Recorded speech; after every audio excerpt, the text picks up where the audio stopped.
ಬಂಧುಗಳೇ ನಮಸ್ತೆ. ನಮ್ಮ ಭಾರತದ ಇತಿಹಾಸ ಪುರಾಣದಲ್ಲೇ ಒಂದು ಪವಿತ್ರ ಸ್ಥಾನವನ್ನು ಪಡೆದಿರತಕ್ಕಂಥ ನದಿ ಅಂದರೆ ಅದು ತುಂಗಾ ನದಿ. ಒಂದು ಪ್ರಸಿದ್ಧ ವಾಕ್ಯನೇ ಇದೆ, ಗಂಗಾ ಸ್ನಾನ ತುಂಗಾಪಾನ ಅಂತೇಳಿ. ಈ ವ್ಯಾಖ್ಯಾನದಂತೆ ಪವಿತ್ರವಾದಂಥ ಈ ತುಂಗಾ ನದಿ ಹುಡ್ತಕ್ಕಂಥದ್ದು ಚಿಕ್ಕಮಗಳೂರಿನ ಪಶ್ಚಿಮ ಘಟ್ಟಗಳ ಗಂಗಮೂಲ ಎಂಬ ಒಂದು ಸ್ಥಳದಲ್ಲಿ. ಚಿಕ್ಕಮಗಳೂರಿನ ಗಂಗಮೂಲದಲ್ಲಿ ಜನಿಸಿದಂಥ ಈ ತುಂಗೆಗೆ 1972ವರೆಗೂ ಯಾವುದೇ ಅಡೆತಡೆ ಅನ್ನೋದಿರುವುದಿಲ್ಲ. ಆದರೆ 1972ರಲ್ಲಿ ಈ ತುಂಗೆಗೆ ಶಿವಮೊಗ್ಗ ಜಿಲ್ಲೆಯ ಗಾಜನೂರು ಎಂಬ ಸ್ಥಳದಲ್ಲಿ ಒಂದು ತಡೆಗೋಡೆಯನ್ನು ನಿರ್ಮಿಸಲಾಗುತ್ತೆ ಅಥವಾ ಡ್ಯಾಮ್ ಅನ್ನು ನಿರ್ಮಿಸಲಾಗುತ್ತೆ.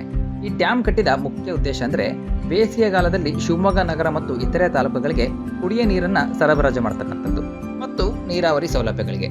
ಈ ಅಣೆಕಟ್ಟಿನ ಇನ್ನೊಂದು ಮುಖ್ಯ ಉದ್ದೇಶ ಅಂದರೆ ಅದು ಮಳೆಗಾಲದಲ್ಲಿ ಮೈತುಂಬೆರೆತಿದ್ದಂಥ ತುಂಗೆಯ ಪ್ರವಾಹ ಪರಿಸ್ಥಿತಿಯನ್ನು ನಿಯಂತ್ರಿಸೋಕ್ಕೋಸ್ಕರ ಈ ಡ್ಯಾಮ್ನ ಕಟ್ಟಲಾಗುತ್ತೆ. ಈ ಗಾಜನೂರಿನ ಡ್ಯಾಮ್ನವರೆಗೂ ಪರಿಶುದ್ಧವಾಗಿ ಹರಿತಕ್ಕಂಥ ತುಂಗೆ ಶಿವಮೊಗ್ಗವನ್ನ ದಾಟಿ ಹೊಳೆಹೊನ್ನೂರು ಸಮೀಪದ ಕೂಡಲಿ ಸಂಗಮ ಕ್ಷೇತ್ರದಲ್ಲಿ ಭದ್ರೆಯೊಡನೆ ಮಿಲನವಾಗುವಷ್ಟರಲ್ಲಿ ತನ್ನ ಪರಿಶುದ್ಧತೆಯನ್ನೇ ಕಳ್ಕೊಂಡ್ಬಿಟ್ಟಿದ್ದಾಳೆ.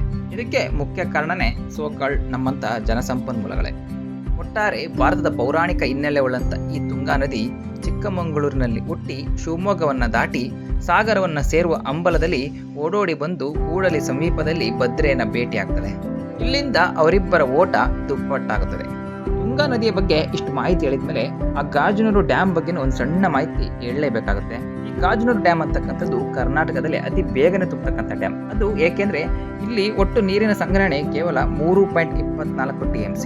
ಈ ಡ್ಯಾಮ್ಗೆ ಒಟ್ಟು 22 ಕ್ರಸ್ಟ್ ಗೇಟ್ಗಳನ್ನು ಅಂದ್ರೆ ತಡೆ ಗೇಟ್ಗಳಿರ್ತಾವಲ್ಲ ಅಂತ ಗೇಟ್ 22 ಗೇಟ್ಗಳನ್ನು ಅಳವಡಿಸಲಾಗಿದೆ. ಈ ಡ್ಯಾಮ್ ಎಷ್ಟು ಸಣ್ಣದು ಅಂತ ಅರ್ಥ ಆಗಬೇಕು ಅಂದ್ರೆ ನಮ್ಮ ಭದ್ರಾ ಡ್ಯಾಮ್ ಇದೆಯಲ್ಲ, ಆ ಭದ್ರಾ ಡ್ಯಾಮು 71 TMC ಅಷ್ಟು ನೀರನ್ನು ಸಂಗ್ರಹಣೆ ಮಾಡುತ್ತೆ.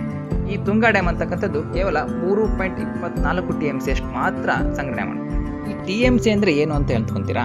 ಈ TMC ಅಂದ್ರೆ ಸಿಂಪಲ್ ಅರ್ಥವಾಗಿ ಹೇಳ್ಬಿಡ್ತೀನಿ.